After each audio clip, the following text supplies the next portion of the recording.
as I think I've been saying this more times, in Ghana, we have our culture has been whitewashed.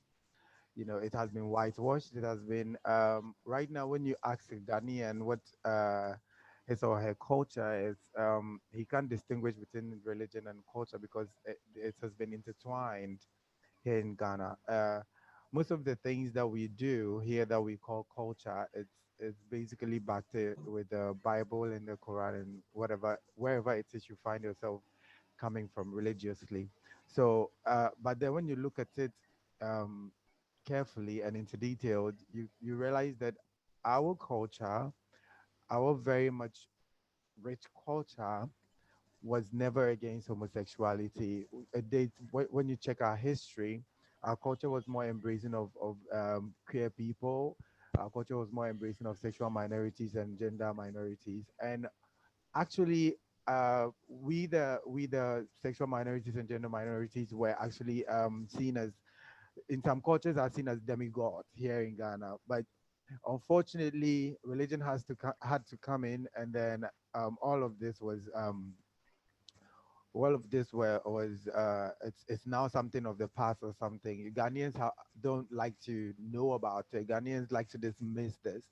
So basically, when we talk about culture, when we talk about Ghanaian culture, currently we really do not have. I don't feel like we have that culture that we are so proud of to to mention that this is Ghanaian culture, because most of our culture, or almost all of our culture, has been whitewashed, or it has been intertwined with religion, and this affects our daily lives, and it affects our decisions also. So when you look at higher ups in the parliament, and even in our decision making bodies in the parliament and all of that, they cannot take themselves out of the whole religion thing, and then forgetting that this country is a secular state.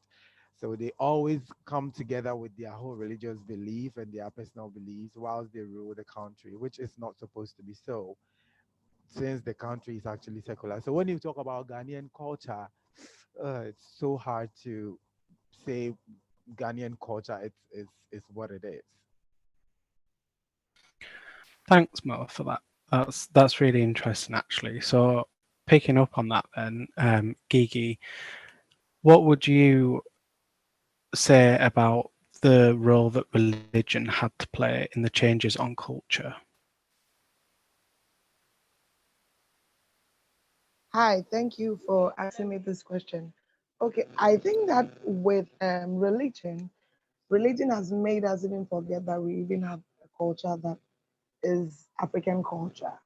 So one of our struggles as gender minorities or queer minorities are mainly culture, and they are mainly emotional abuse, poverty, and I'm coming.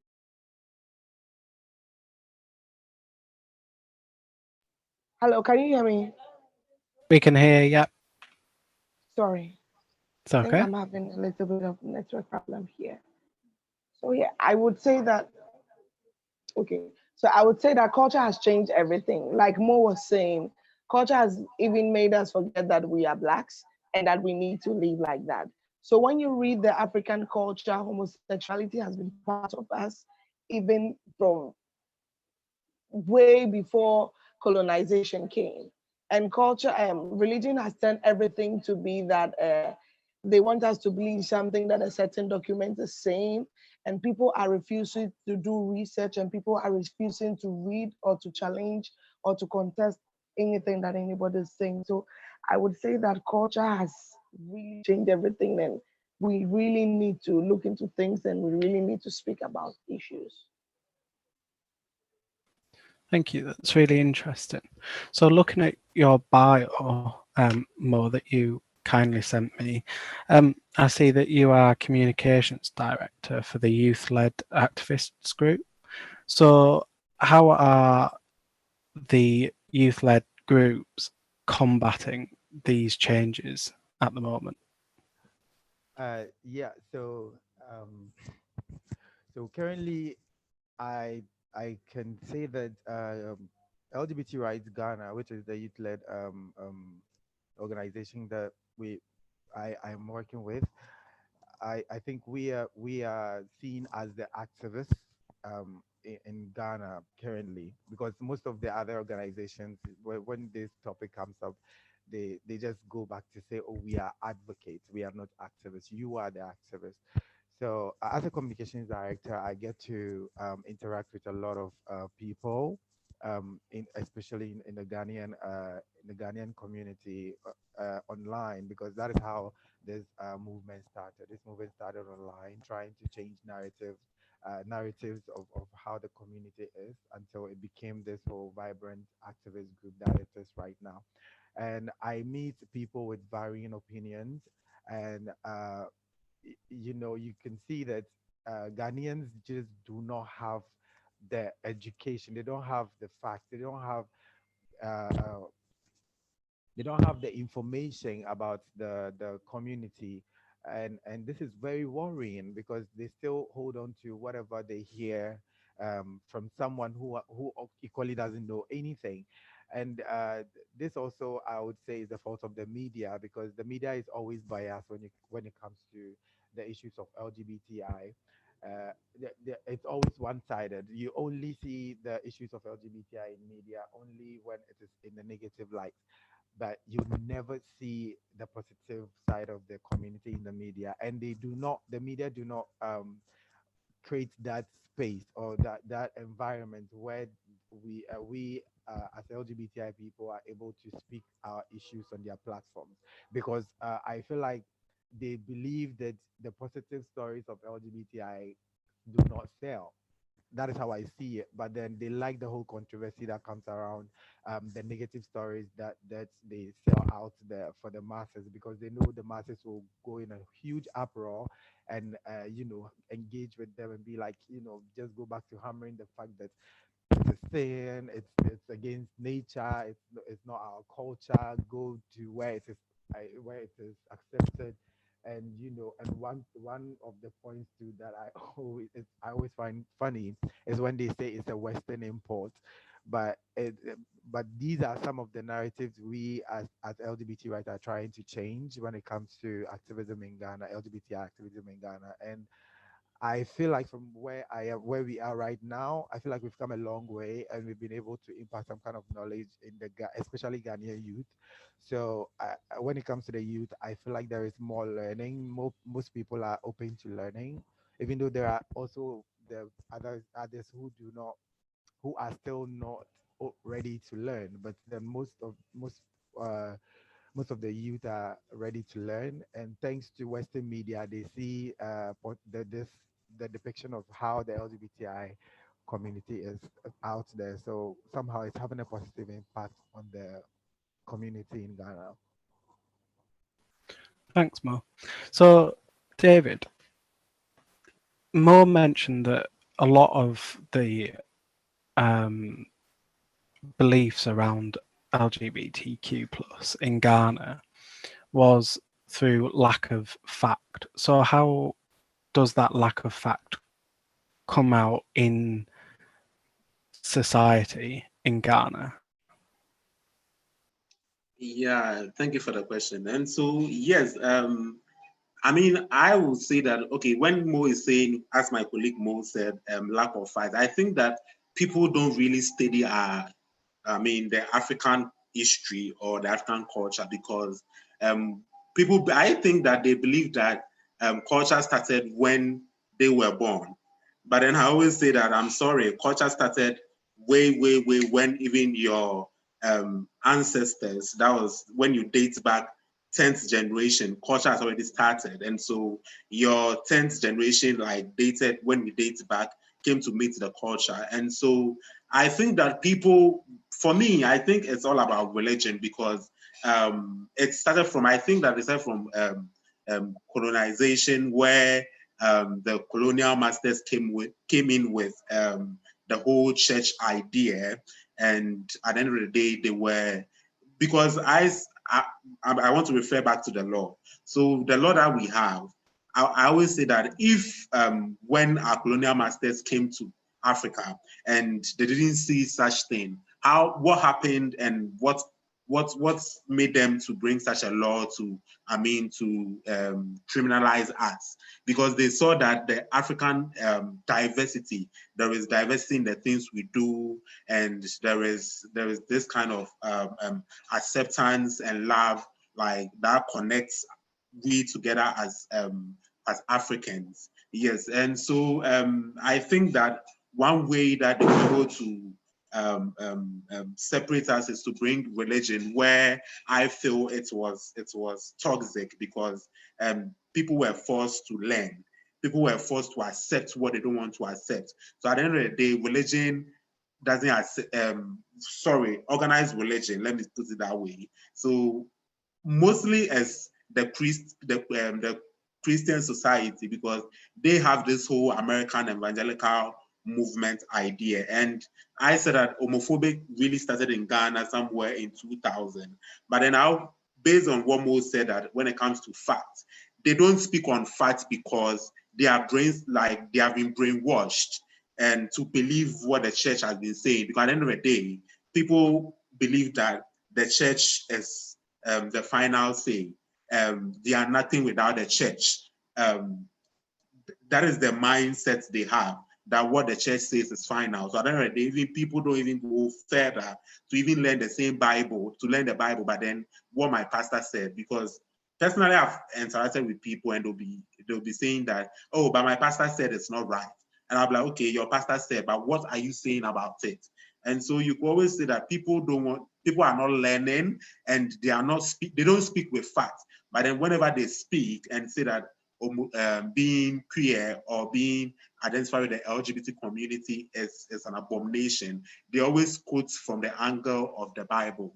And I feel that it's so like, that is not a fact. You're not speaking fact. And if you're also saying that our culture, you are not also speaking fact, because if the moment they say culture, they are not able to even state when and how culture didn't allow didn't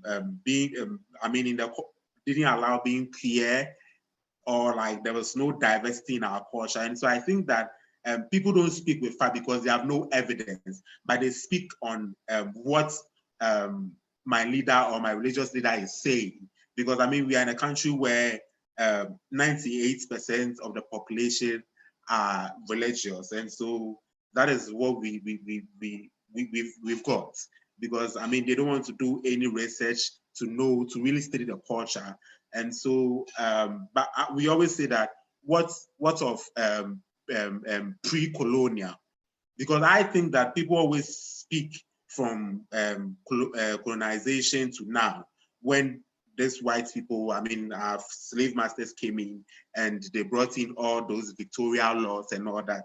They don't really like study the pre-colonial, what was happening, how was African culture like, what was diversity like, and all that. I think that has been missed, and I think that there has not been record for us to know, because I believe that when our slave masters came in, because they want to work on our brains or our minds, every evidence that tells as African culture was really wiped. Because as of now, unless you are able to meet an elderly person who was there during the pre-colonial,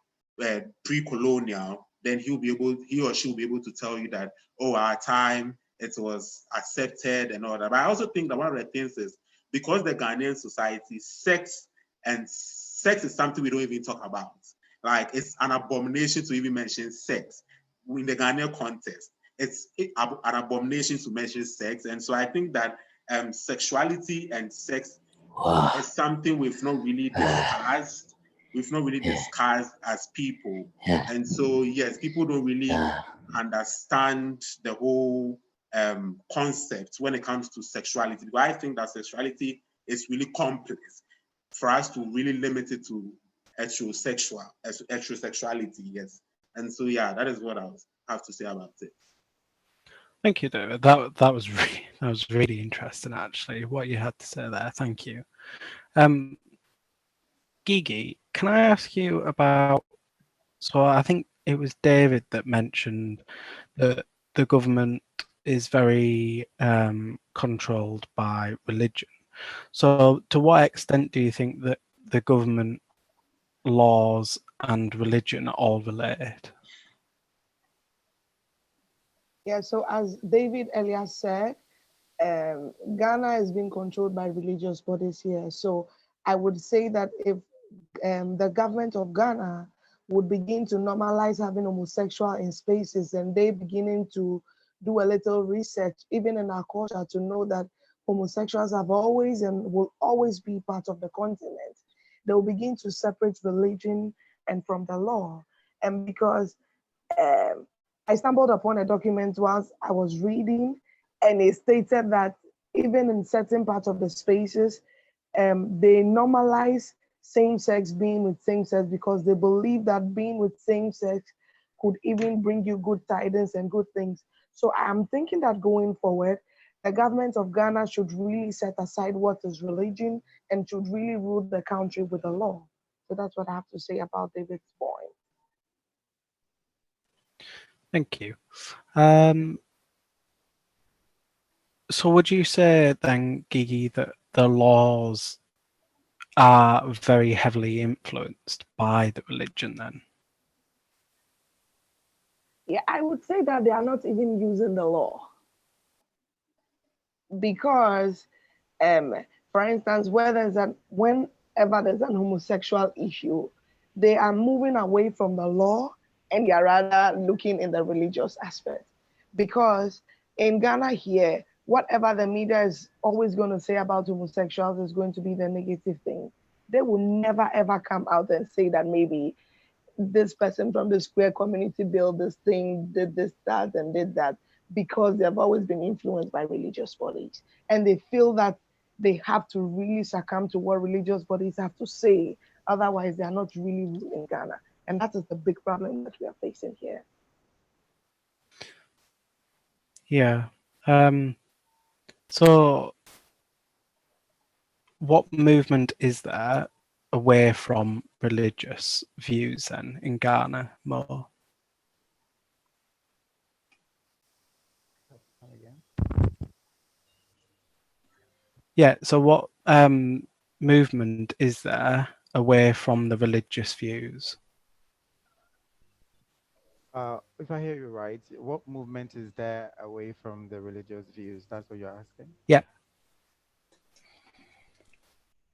Uh, could you rephrase the question? Because like I'm interpreting the question like yeah. different at the same time. So are people moving away from the religious views of homosexuality Oh no. towards a more accepting, or do you think it's going the other way and there So it's more religious? so to move away from the religious whole thing, the religious ideas, is more like to denounce the religion for Ghanaians, because in everything Ghanaians do, they want to do it in the religious context. So let's say at this point, even in our community, in the LGBTI community here in Ghana, most of most of them cannot let go of the religious ideologies that they were brought up with, and this is a struggle for them because they feel like on one side they are living their truth and the other they are offending their God, because obviously they feel like the Bible is saying is wrong. So this is something that most people in our community are even facing. But when you ask me personally, I feel like I always say that there is no connection between sexuality and religion, and I do Mhm. not do that. Like whenever there is a discussion about sexuality, religion has nothing to do there.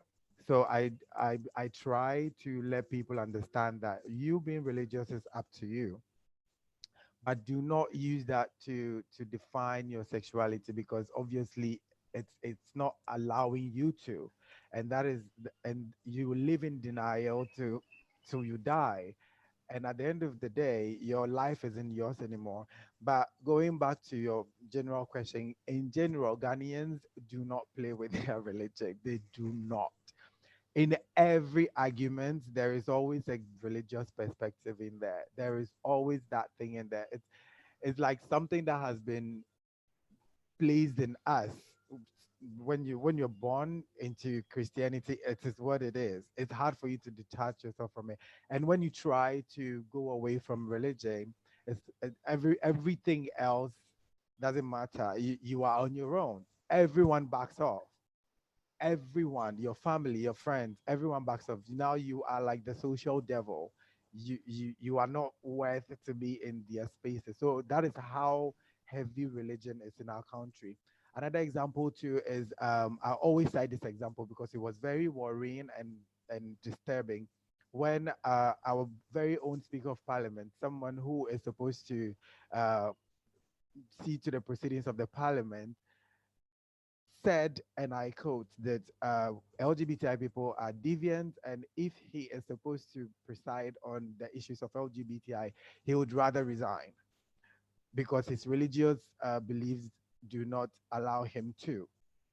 So you should see how heavy and how severe religion is in Ghana right now. So it's not, you cannot take the religion thing out of Ghanaians. It's there. So I think that is why these days most of the advocacy is supposed to reconcile people's sexuality with their religion. There are organizations there like that who do that.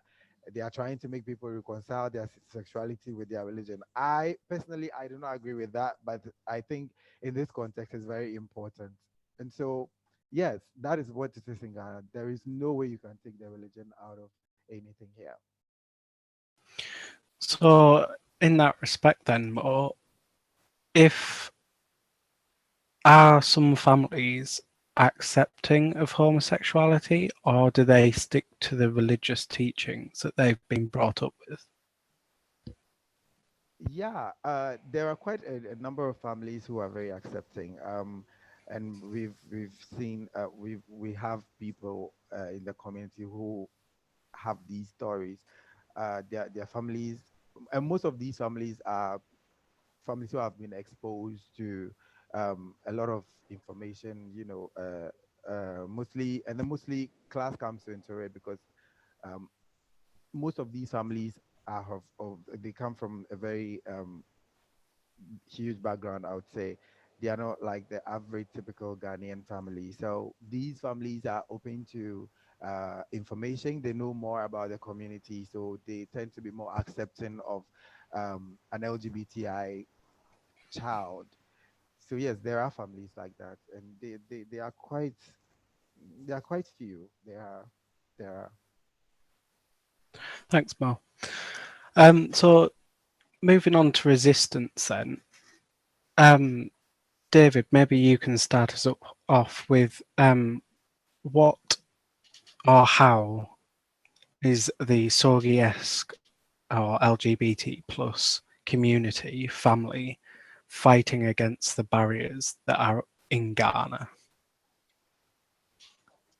Yeah, it's a very good question, and yeah, and so yeah, I want to say something based on what Gaga said about the law and this and religion when it comes to yes. So I think that I, for instance, have said that we will move forward as Ghanaians, or the Ghanaian society will move forward when finally the state is able to pass a law, or our lawmakers are able to pass a law that separates the states from religion. Because I'm saying that because when there are conversation of human rights, sorry to say, a religious leader will be called who has no idea or has no clue about human rights to come and speak. And the moment the argument starts, he or she brings the Bible in, and automatically, like, the whole conversation turns to something else. And so I think that we need to get to a point where there'll be a separation of, I mean, the states and religion, so that when laws are being passed or decisions are being taken, we will go by what the Constitution is saying, what our laws are saying and not what the Bible is saying, because it's really influence. I mean, decisions are being taken that it comes from the religious aspect. And so most of the time, there was a time, I think that always the church try to fight back, be like, we have more people. So if you're a government and you don't go by our rules, we'll tell our members to vote against you. So it's a way also political. I see religion to be political, because they're also fighting their way out. They want to, they always want what they want to be done. And so I see them also to be political, like they are fighting their way through. And so, yeah. And so the resistance, I think one of the things, before I start, I think activism is very young in Ghana. Activism is really, really young in Ghana. And so I think that one of the things that we are able to, I mean, it's a resistance that we are building. Some of the resistance we are building is one, visibility, because I mean, there has been mobilization of the community members going on, where they are creating safe space to meet and talk, and it's like most of the LGBTQI people in Ghana, most of them are on social media. And so until recent time, when LGBT Rights Ghana came in, that was 2 years ago, you could see more people coming out. So I think one of the things they are doing is mobilization. And so they are mobilizing themselves to be able to also make their voice heard, because there has been instances where people who are allies always speak for the community. That was back then, and they'll be like, do we really have like LGBT people among us? Like, they don't see us. So I think that one of the things that is happening now is visibility, where I mean, now the community is really talking. They are coming out. They are saying what they want to say, and not. And even on social media, when I see LGBT rights Ghana to be unapologetic movement, because mostly when you want to throw like homophobic comments or hate speech on social media, they will also come for you. And like, I mean, they will also come for you and tell you that, look, you can't say that. And I mean, they will try to correct you, but most people will not learn. So I think one of the things is visibility. Visibility is really, really important if we want to really resist, because we need to let people know that we exist. LGBT people are their mothers, are their fathers, their sisters, their brothers, their uncles, their grandfathers, their grandmothers, the people they see always, because sexuality is not written on anybody's forehead. And so we are the people they are seeing every day. We sleep with them. We even take care of them. LGBT people are the doctors, the lawyers that they go when they have, the doctors that when they go, when they have health issues, they take care of them. The lawyers, they go when they have legal cases. The police people who make arrests, we have LGBT people among them. And so we are everywhere, and we are here to stay, and we are not going anywhere. And so I think that visibility is one of the things I will speak about. Yeah. Thanks, David. Yeah, I totally agree. Visibility is, you know, the key thing we can do. So, Gigi, can I ask you, how is that visibility being made in Ghana? I see that you're the executive director of Courageous Sisters as well in Ghana. So what sort of work do you do with them to make the community more visible? Okay, so one of the works that we do in Courageous Sisters Ghana is we are trying to normalize people accepting themselves, right? Because when we speak about visibility issues, how can you be visible when you're not even accepting yourself? That is a question we should ask ourselves.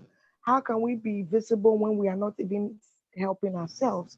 How can we be visible when we are not even bringing our issues to the table for us to speak about?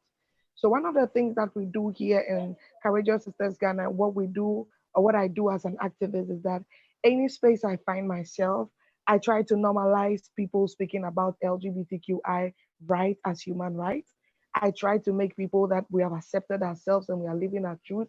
I try to normalize a space where we help ourselves. And so what we normally do is that we try to find a lot of resources in our own spaces and we try to utilize them. And that's how visible and gullible we become in the community.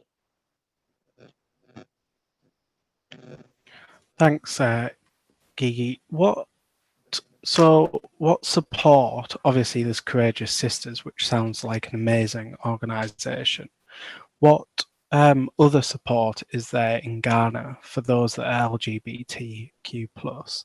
And also, specifically, we had a question from Leslie, who's on the call, um, and she's asking about what is the situation for trans people in Ghana, particularly trans women? Okay, so I think Mo will speak more on the trans women, but I would want to speak on behalf of the LBQ people.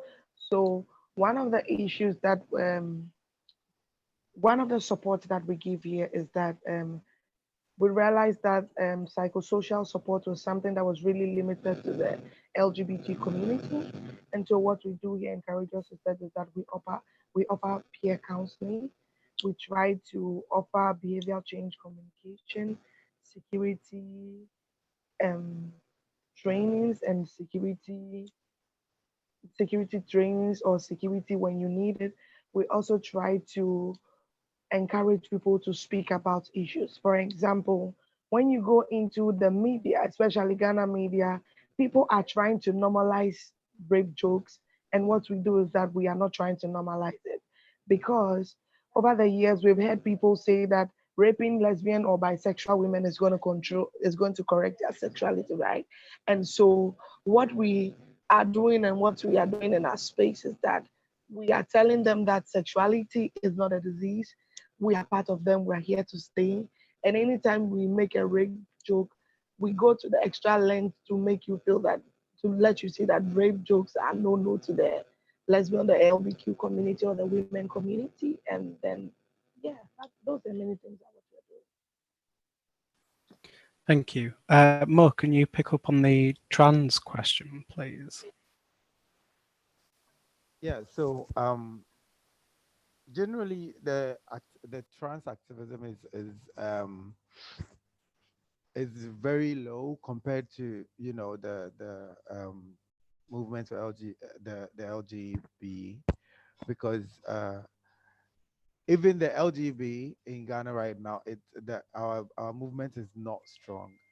I think generally the community in the community, the movement is not strong at all. We don't really have a vibrant movement in the community, and somehow I feel like that is because we haven't had that backbone to push the issues out there. I would put it that way. I think we haven't been empowered enough, and so it is affecting our way of activism and advocacy, because when you look at our work from years back, you can see that we are getting somewhere, but then when you look at that time frame, we've not done enough for the community.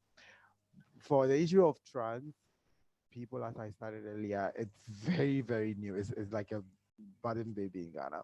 Trans trans people haven't been in the news um, that much. So it is now that we have identified a few number of trans people. We have a trans woman who is a singer, and then she goes on media tour and all of that. But then you don't really see that backlash, because I feel like still Ghanaians haven't really grasped the idea of transgenders yet. They haven't, because when you look at it closely, every backlash that comes is basically on lesbians and gays. But for the trans people, you rarely hear anything about them in the media, as opposed to the Western media, where it is now like a whole vibrant movement for trans people, where now trans people have some rights out there, and then there is a change of identity for everything that is going on. But in Ghana, it's really nothing. In Ghana, I think the trans people in Ghana have no recognition whatsoever. It's zero. It's zero. But then I feel like we will get there, but in time we will. So for trans women, we try to create spaces for everybody in the community. As Gaga said, we try to create spaces for these identities to be able to also be empowered so that we can all push for a better Ghana for all of us. Yes. Thank you. David, yeah, have you got more to Yes. go for it? Yes, sure. So I think Mo like made like Mo has said everything about trans, but then just recently a research was done on the LBQT community, and so the trans were involved. The trans was like trans research was done on the transgender community and all that, and so the report was out I think 2 months ago or 1 month ago, and so to Leslie, I'll send the soft copy to ReportOUT, then you can request for it from their end. Yeah, so that is what I want to add, so that you'll be able to get the research that was done and some of the information. Yeah. Thanks, David. That's really kind. Thank you. Have you got anything else to expand with what support there is in Ghana for LGBTQ plus people? Come again. Have you got anything else you would like to add on the support that's there for LGBTQ plus people in Ghana? Yeah.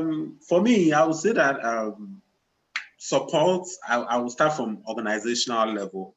And so we have pro-LGBT organizations, the ones working on health, and the ones tackling paralegal, and all that is in place. And now LGBT Rights Ghana, which I am part. I'm part of. We are also, putting a lot of activities in place to also create safe space for the community where they will meet every month. So there is this. We have an event called Here and Beyond, where we do every month, where we come together as queer people or LGBT people. We socialize, we share our struggles, and see how we could help each other. I think one of the things LGBTQI Ghana is doing, we have a WhatsApp platform where we have a quite number of the community members. So we have two groups of LGBT, which we have. The first one is almost full, and the next one we have almost about 70 people. And so totally we can say that we have 350 people on social, on WhatsApp that we interact with them every day. We share what is happening and all that. So I think that a lot is being done. As I said, activism is really young in Ghana, but then since it started, a lot is being done, and very soon, I hope, I'm always optimistic that very soon we will get there, and the change that we need will happen. I'm hoping that it will get to a time we, as the LGBT people, will also go political with even our votes. So we also mobilize ourselves into, a greater number, that we can also influence political power. That if we a government, maybe a political party, comes up with this manifesto, and we don't see that you have a policy that will protect LGBT people, then we are going to withdraw our vote, which means that you are not going to win. And so probably I want us to get to a time where we also have the power.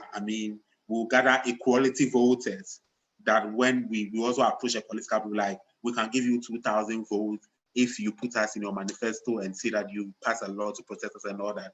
And so that is one of the things I'm hoping we'll get there. And secondly, I'm hoping that the community will be empowered enough, because one of the things that is affecting the community is also socioeconomic, that is unemployment and all that, because most of the community people, as I stated earlier, are not employed based on their sexual orientation and gender identity. And most people always say that they need to conform. For me, conformity is a no-go area. You have to be you. You don't need validation from anybody. And so because they always want to be out there, let people know this is who I am. And I was like, there is nothing you can do to change me. They're always deprived from getting employment and all that. So one of the things I think we'll work on our socioeconomic of the community empowerment, where the community will be empowered. Because as of now, there are people that when they are being abused, they are even like they can't even report the case, because even when you go to the police station, the police people, the moment you mention I was gay, like I'm a gay person or I'm a lesbian or I'm this, they tend to abuse you. So I'm also hoping we'll get to the movement here will get to a certain level that they'll have the power to also influence decision at a higher level. And so, yes, that is what I add. Thanks, David.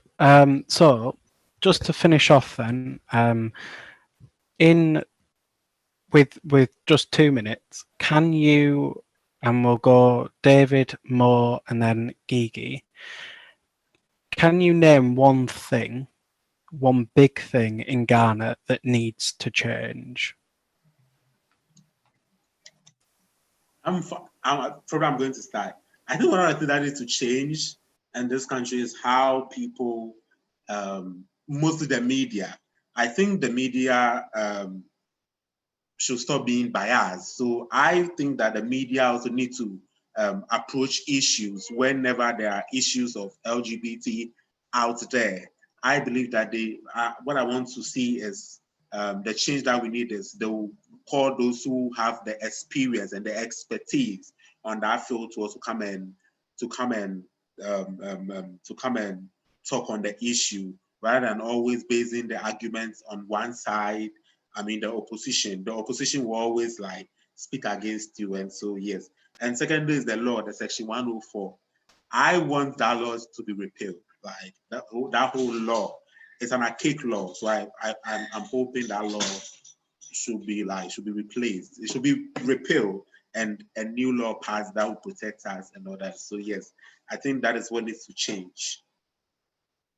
Thank you, David. Mo, same question to you. Yeah. So what I need to change, the big change that I need to see is the separation of the religious bodies from the state. Because I believe if that separation comes in, then a lot of progressive decisions will be taken. But so far as we have leaders in this country who are still hold on, who are ruling by their religious ideologies, we wouldn't go anywhere.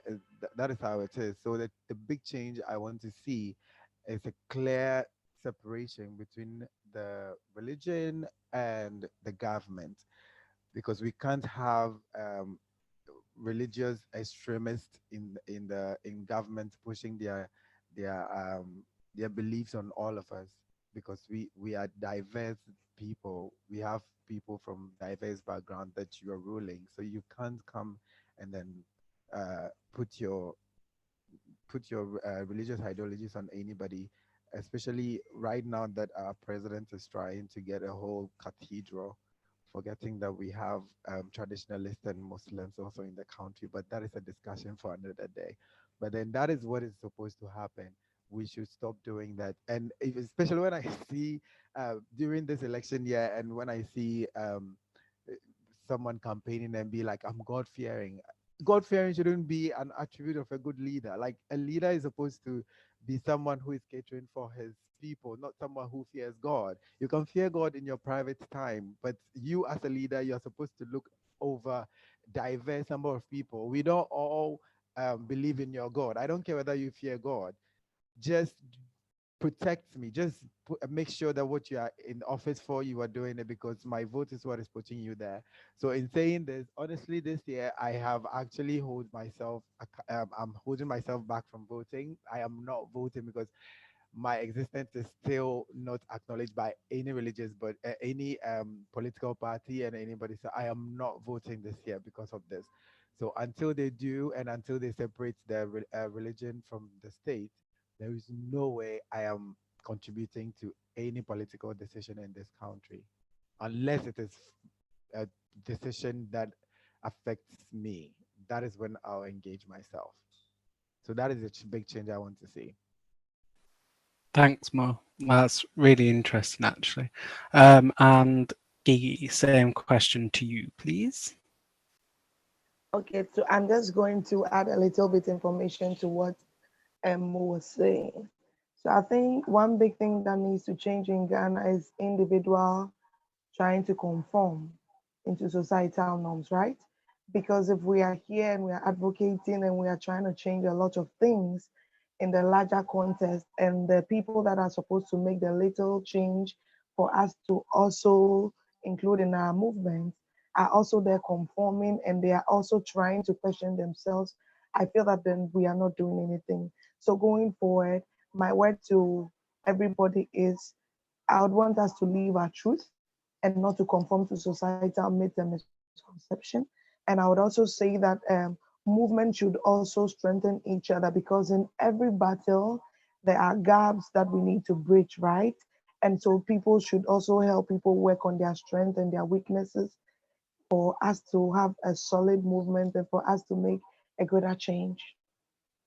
Thank you.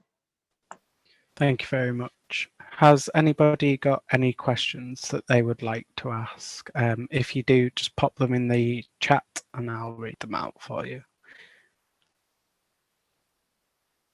If not, thank you all very much for coming. I know we've stopped a bit short of time, but thank you all for coming, and thank you to our amazing panelists as well, David Alabi, Mo, and Gigi Gagago.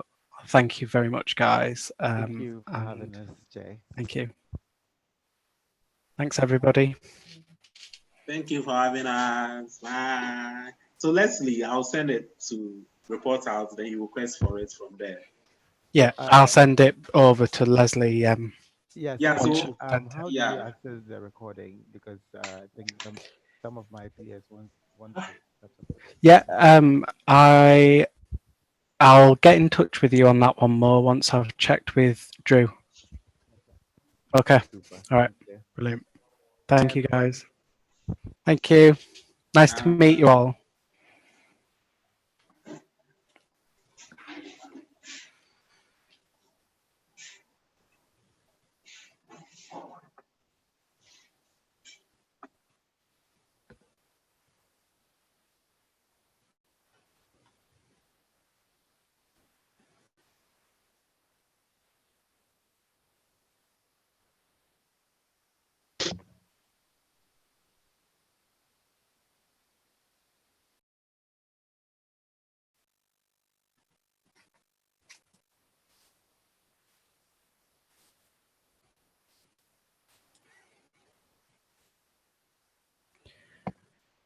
Is that all right? Yeah, you did really well. Did I? Yeah, I feel you like did. I did a really bad job, to be honest. No, you didn't at all. All right. Someone's waiting to come in again. Yeah, there was a weird noise in the middle of it. Did you hear it? I thought, what is I that? thought I texted Donna and I said it sounds like an old man jacking off. I was like, I had to just. But the name that came up was Report Out host. So I was thinking, who the hell is this? They've obviously somehow got into it. But then she texted me because she was laughing because she was like, I thought that as well because she kept dipping in and out. Yeah. So I said I removed them straight away as soon as I heard it because I thought you just freaked me out. I thought, what the hell is that? And then she said, oh, Thashar has texted me saying that he's trying to get in through report out. And I was like, well, if that was him, there was some questionable. Yeah. That needs to be raised in the next volunteer meeting. What the hell that noise was. And it was just pissing herself laughing. I thought literally sounded like weird sex noises. I was like, it just freaked me out. I was like, gone. I know. Thank you very much for your help, though, Abby. That was Fine. really nice of you. Thank you. And also, if you want to come along to that other panel that we have on Tuesday, you're more than welcome to join. Yeah, I'll come. It was really interesting. I thought they were great speakers as well. Yeah. I was gonna ask actually if I can get their contact information or if you can ask them about the podcast. I think at least one of them would be great, because they're such good speakers. And they'd be perfect for interviewing. Yeah. You're in the Ghana panel group now, aren't you? Oh, they'll be all in there, will they? Yeah. yeah, so just messaging there. Someone's trying to get in now. God knows who it is. Weird. Was there one more panelist missing? No, there was just Oh, three right. of them. I thought there was another one because someone came in dead late and I thought, oh, was that person? But no, it's fine. I didn't. I was waiting to see the name Gigi, but like it didn't come up, and I was like, "Oh, what's happening?" But Yeah, she came up on 2 different ones though. Did you notice? yeah. I was thinking, what's going on Very here? weird. Very Once weird. I heard those weird noises, I was dead like on it. I thought, you know what, I'm trying to watch out for people coming in. Yeah, because I like scrolled down the whole list when I saw it, and the only one that like had a mic moving on it was David's, and I was like, okay, strange. Yeah. Well, if it was the Shara, then I'm really trying to sort that one out. Yeah. It's a bit odd. Yeah, absolutely. Well, thank you very much, and I need to go and get my tea because I'm absolutely starving. I know, me same. Right, I'll see you later. All right, thank you very much. All right. Bye. Okay, see you later.